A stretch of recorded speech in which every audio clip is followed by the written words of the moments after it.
Formula One is once again experiencing a controversial moment, given that the main team in the category in terms of performance is involved in a scandal with their brakes.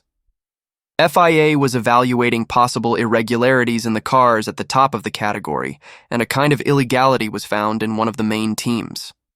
At the time the investigations began, FIA had not stated which team was outside the regulations. However, this week news emerged in the European press that Red Bull was the team that had been caught in these tests, thus being one of the reasons why the team's performance plummeted, given that they were caught in a kind of cheating with the brakes.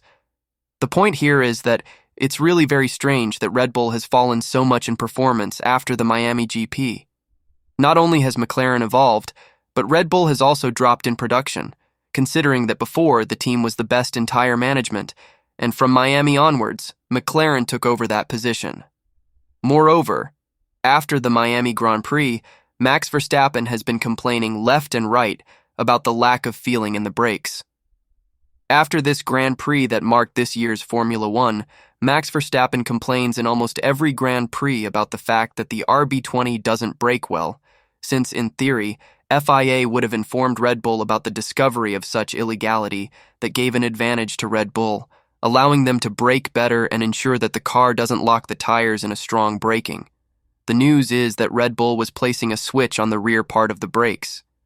This is part of the solution for the electronic braking system, so the connection valve received only one hydraulic pressure directed to the rear axle. Thus, with each turn the car made, whether to one side or the other, the car would send pressure to the side of the turn, thus bringing more performance to the energy drink team. Therefore, this alteration in the brakes was basically to improve cornering entry, not letting the car become directional. Max Verstappen stated that it's not the car that is difficult to drive. Check out what he said about this. "I wouldn't put it like that," said the Dutchman. "We are teammates, and we always give feedback about the car." Checo has been doing that, contributing fully.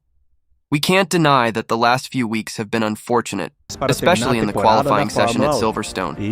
Starting from the back in a race like that makes it very difficult to progress. I think he wants to improve, and I know he's working hard. It's not something he simply ignores.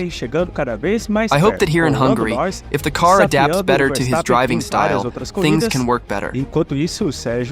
Our car was a bit unstable at times on Friday.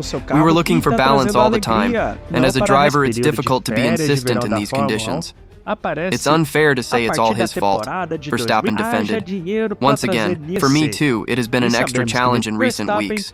It doesn't help, but he knows that. I don't need to keep saying this.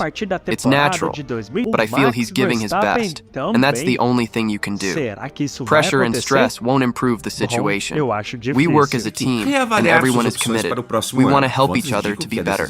We only talk about what we can control. Our influence is this. It's the car. We want a faster car. I just think that if this is proven, Red Bull should be punished, because if it was outside the regulations and gave an advantage to Red Bull, it can also mean why the Austrian team managed to win so many races at the beginning of the season. But what about you, Formula One fan? Do you believe Red Bull should be punished?